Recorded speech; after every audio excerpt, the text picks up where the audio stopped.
ধন, সম্পত্তি, এগুলো আসলে কি? এগুলো শুধু সেই মূল্য যার দ্বারা আমরা কোনো কিছু অর্জন করতে পারি।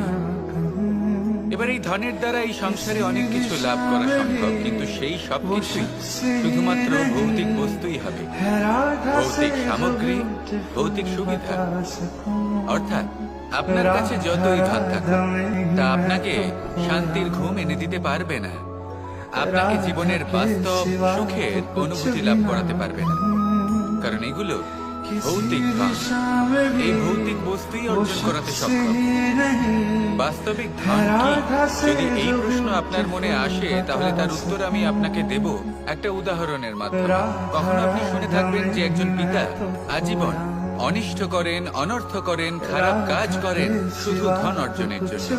তিনি ভাবেন যে আমি ধন অর্জন করব আর নিজের সন্তানকে একটা উজ্জ্বল ভবিষ্যৎ প্রদান করব, একটা সুখ স্বাচ্ছন্দ্যময় জীবন দান করব। এবার সন্তান যখন জন্ম লাভ করে, তখন সে ভাগ্যের জোরে সেই ধন ভোগ করে।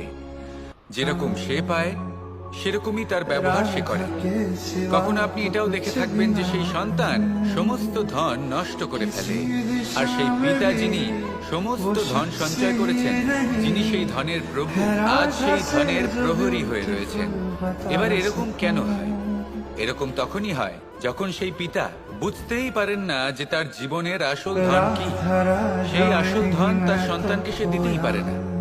যদি পিতা তার সন্তানকে কর্মের জ্ঞান দিতে পারে, উচিত কোনটা অনুচিত কোনটা সেই শিক্ষা দিতে পারেন, সংস্কারের প্রকৃত শিক্ষা দিতে পারেন, তবে সেটা ধনের থেকে অনেক বেশি গুরুত্বপূর্ণ।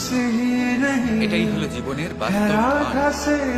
আপনি সেই কথা তো অবশ্যই শুনে থাকবেন, কুসন্তান হলে ধন সঞ্চয় করে কি হবে, সুসন্তান হলে ধন সঞ্চয় করে কি।